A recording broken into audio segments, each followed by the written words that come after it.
जीवन में एक घड़ी आती है जब हमको सब कुछ बेकार लगता है, लगना चाहिए।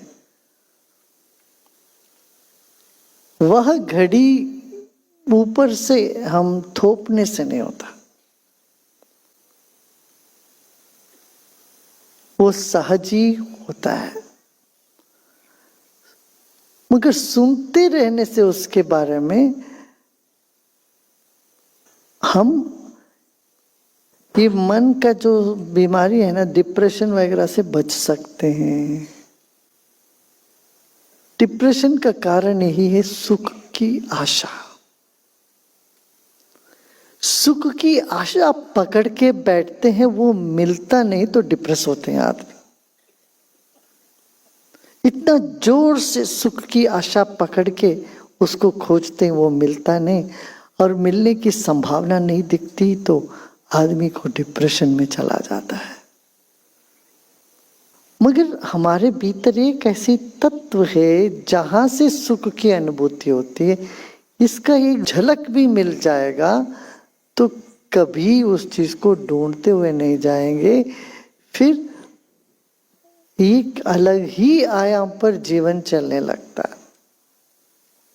एक उदाहरण का ये है, देखिए पहाड़ में रहने वालों के लिए पहाड़ में कोई इतना आनंद नहीं मिलता। कब मिलता आनंद?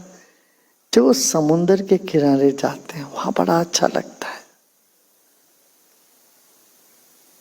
मौसम बढ़िया है, समुद्र के किनारे लहरों के सामने, वहां उनको आनंद तो वहां मिलता है। छुट्टी मनाने पहाड़ के लोग समुद्र के किनारे जाते हैं, और समुद्र के किनारे जो बसे उनको वहां क्यों नहीं आनंद आता भाई? नहीं आता है। उनको आता है पहाड़ों में। अरे बर्फीली पहाड़ जब होता है, वहां बर्फ गिरता है, चलो दौड़ो, कुल्लू मनाली हिमाचल प्रदेश चलते हैं, वहां जाते हैं। वहां उनको वाह कितना सुंदर है, सुंदरता का अनुभव, सुख का अनुभव इस परिवर्तन में ही मिलता है। हम क्या समझते हैं उस वस्तु में सुंदरता या उस परिस्थिति में, व्यक्ति में सुंदरता का अनुभव के पीछे हम दौड़ते रहते हैं, फिर थोड़े दिन के बाद वो नहीं होता। मान लो पहाड़ के रहने वाले अपना पूरा घर भर वहां बेच उच के समुद्र किनारे में आ गए, गोवा में आ गए। अब गोवा में कुछ दिन रहने के बाद, कुछ दिन तो अच्छा लगा, साल 2 साल के बाद अरे पहाड़ में ये अच्छा था, बड़ी गर्मी है, यहाँ पसीना आता, ये वो सब, फिर पहाड़ में जाओ। और इस तरह से किसी एक परिस्थिति में सुख की अनुभूति नहीं होती हमेशा के लिए।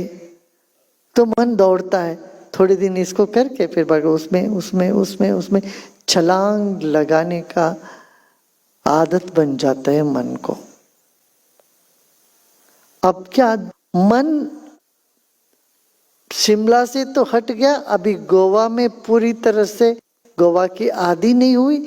इस बीच की मन की अवस्था में सुख की एक झलक मिली, मगर हमने सोचा वो सुख हमको गोवा में है, शिमला में नहीं था, समझते हैं।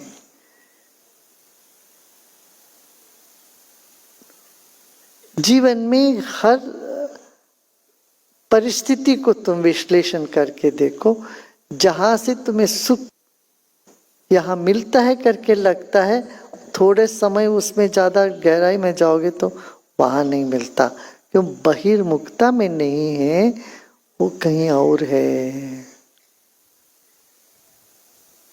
हाँ, ऐसे लोग पार्टनर बदलते रहते हैं। एक पार्टनर के साथ बड़े मेरे लिए तू, तेरे लिए मैं, मेड फॉर ईच अदर करके, अरे तेरा बिना तो जी नहीं सकता हूँ, प्रेम में पड़ जाएंगे।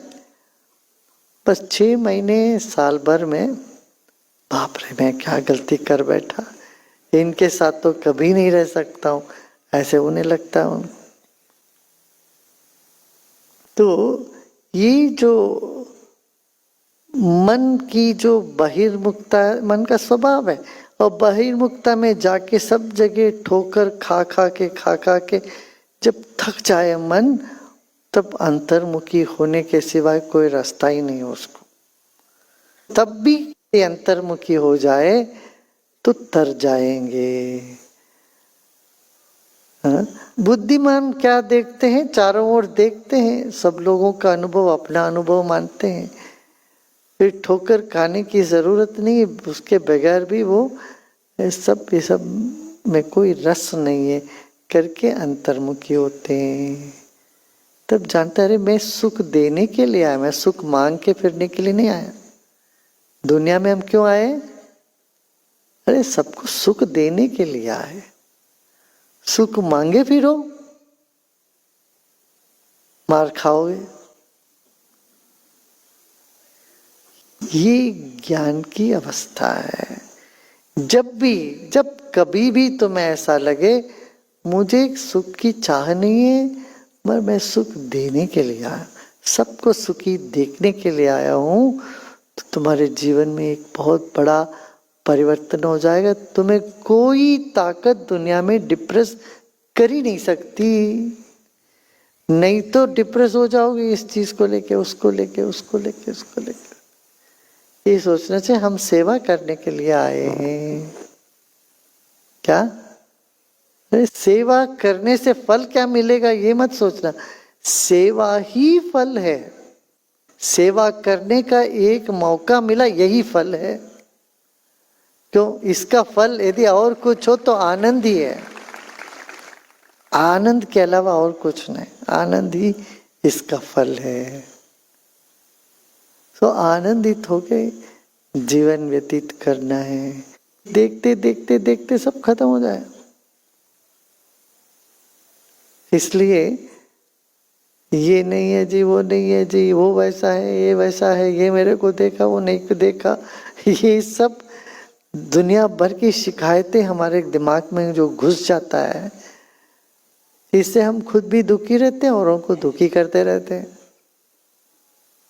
क्या है कि नहीं? तो पतंजलि महर्षि कहते हैं कि ये सब ठीक है, मगर सिद्धावस्था में जब तुम पक्के हो जाओगे, जीवन में पक जाओगे, तब तुमको लगेगा सर्वमेवं दुखम विवेकिना। जिनमें विवेक जागृत हो जाता है उनको लगता है सब दुख है, मगर वो किससे भागेंगे नहीं।